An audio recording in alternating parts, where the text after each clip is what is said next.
Hello बेटा, देखिए issue of shares के जो हमने क्वेश्चन किए हैं उसके आगे जो क्वेश्चन बचे हैं उनको हम बाद में करेंगे, ठीक है। क्योंकि वो थोड़े से टिपिकल से हैं तो आपको इतने अच्छे से समझ में नहीं आएंगे, तो उनको इजी तरीके से आपको समझाएंगे, तो उनको हम बाद में करेंगे। पहले हम कर रहे हैं इशू ऑफ डिबेंचर, हमारा नेक्स्ट चैप्टर करते हैं इशू ऑफ डिबेंचर का। तो सबसे पहले है मीनिंग ऑफ डिबेंचर्स। तो हमने पढ़ा शेयर्स क्या होते हैं, अब पढ़ेंगे डिबेंचर्स क्या होते हैं। तो डिबेंचर्स क्या है कि अंश निर्गमन से पूंजी प्राप्त करने के अतिरिक्त एक कंपनी जिसे दीर्घकाल के लिए धन की ज़रूरत होती है ऋण पत्र निर्गमन के माध्यम से ऋण ले सकती है। कंपनी द्वारा निर्गमित किया गया ऋण पत्र एक सर्टिफिकेट के रूप में होता है जिस पर कंपनी की सार्वमुद्रा अंकित होती है।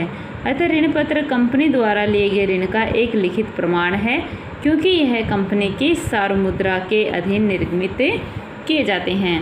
ऋण पत्र में निश्चित तिथि पर मूलधन के भुगतान की शर्तें और निश्चित दर से ब्याज के भुगतान की शर्तें भी लिखी होती हैं। भारतीय कंपनी अधिनियम 2013 की धारा 230 के अनुसार ऋण पत्र में ऋण पत्र, स्टॉक, बॉन्ड या कंपनी द्वारा जारी की गई ऐसी और कोई प्रतिभूतियां शामिल हैं, चाहे उनसे कंपनी की संपत्तियों पर प्रभार उत्पन्न होता हो या नहीं। प्रभार मतलब कि भाई हम कोई भी चीज़ होती है जिसे उसको बैंक के पास गिरवी रख के फिर हम लोन लेना, तो वो क्या है, प्रभार होना, कि भाई हम इस एसेट्स के बदले में आपसे लोन ले रहे हैं। फिर ये कह रहा है कि ऋण पत्र की विशेषताएं क्या हैं। तो क्या है, ऋण पत्र एक सर्टिफिकेट के रूप में निर्गमित किया जाता है जो कि कंपनी द्वारा लिए गए ऋण का एक लिखित प्रमाण है। दूसरा, ऋण पत्र पर कंपनी की सार्वमुद्रा अंकित होती है। तीसरा, कंपनी यह मूल राशि की एक निश्चित तिथि पर वापसी का अनुबंध होता है। फिर है 4, कंपनी अधिनियम 2013 के अनुसार किसी भी कंपनी को निर्गमन की तिथि से 10 वर्ष से अधिक देय तिथि वाले ऋण पत्र निर्गमित करने की अनुमति नहीं है, परंतु एक ऐसी कंपनी जो इंफ्रास्ट्रक्चर प्रोजेक्ट में लगी हुई है वह 10 वर्ष से अधिक परंतु 30 वर्ष से अधिक के नहीं के ऋण पत्र निर्गमित कर सकती है। जो जनरली कंपनीज हैं वो मैक्सिमम 10 ईयर के लिए ही डिबेंचर्स इश्यू कर सकती हैं, लेकिन इंफ्रास्ट्रक्चर का जो काम होता है, जैसे लॉन्ग टाइम पीरियड के लिए जो कंस्ट्रक्शन का काम होता है, तो उसके लिए आप 10 साल से 30 साल तक, लेकिन 30 साल से ज़्यादा के लिए डिबेंचर्स इश्यू नहीं कर सकते। 5 है, प्राय ऋण पत्रों का निर्गमन एक निश्चित ब्याज दर पर किया जाता है, जैसे 8% डिबेंचर, 2% डिबेंचर, 15% डिबेंचर्स, तो जितने में किया जाता है वो रेट उसके आगे लिखी होती है। तो किया जाता है जिसे कूपन दर कहा जाता है। ऋण पत्र पर इसी निश्चित दर से ब्याज दिया जाता है जो इस पर अंकित होती है। ब्याज का भुगतान प्राय 6 माही के रूप में एक निश्चित तिथि को किया जाता है, चाहे कंपनी लाभ अर्जित कर रही हो या नहीं।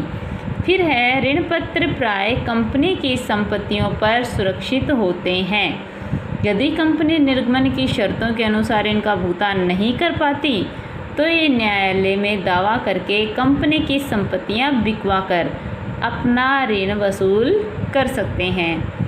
7 है, ऋण पत्रों के द्वारा कंपनी द्वारा लिया गया ऋण दीर्घकालीन प्रकृति का होता है और ऋण पत्रों के धन की वापसी प्राय एक लंबे समय जैसे 7 साल, 10 साल, 12 साल के बाद की जाती है। अतः ऋण पत्रों पर लिए गए ऋण को ऋण पूंजी भी कहा जाता है। क्या है, डिबेंचर्स लोन कैपिटल्स कह सकते हो आप इसको। फिर है बॉन्ड, कि बॉन्ड क्या होता है। यह काफ़ी सीमा तक ऋण पत्र से मिलता जुलता होता है। पारंपरिक रूप से सरकार द्वारा बॉन्डों का निर्गमन किया जाता रहा है, परंतु आजकल ये विभिन्न अर्ध सरकारी और गैर सरकारी संगठनों द्वारा भी निर्गमित किए जाते हैं। ऋण पत्र और बॉन्ड में विशेष अंतर ब्याज की दर के विषय में है। ऋण पत्रों का निर्गमन पूर्व निर्धारित ब्याज की दर पर किया जाता है, जबकि बॉन्ड का निर्गमन बिना पूर्व निर्धारित ब्याज की दर के आधार पर किया जाता है। इस पे तो किया जाता है, मैंने बताया 2%, 10%, 15% डिबेंचर्स, लेकिन इस पे कोई रेट नहीं होती। जैसे कि अत्यधिक कटौती बॉन्ड अथवा शून्य कूपन बॉन्ड की दशा में होता है। ठीक है, ये बिना पूर्व निर्धारित ब्याज की दर के आधार पर किया जाता है। अत्यधिक कटौती बॉन्ड तथा शून्य कूपन बॉन्ड ऐसा बॉन्ड होता है जिस पर ब्याज दर पूर्व निर्धारित नहीं होती। इसका निर्गमन अत्यधिक कटौती पर किया जाता है। इसके निर्गमन मूल्य और शोधन मूल्य का अंतर कुल ब्याज होता है, जिसे कि बॉन्ड की कुल अवधि में बांट दिया जाता है। कुल ब्याज की राशि को बॉन्ड के जीवन काल की कुल अवधि में प्रतिवर्ष आनुपातिक रूप से लाभ हानि विवरण में हस्तांतरित किया जाता है। ठीक है, तो आज बेटा क्या करोगे, डिबेंचर्स का मीनिंग और इसकी कैरेक्टरिस्टिक्स और बॉन्ड। ठीक है, लर्न और राइट कर लेना। Thank you.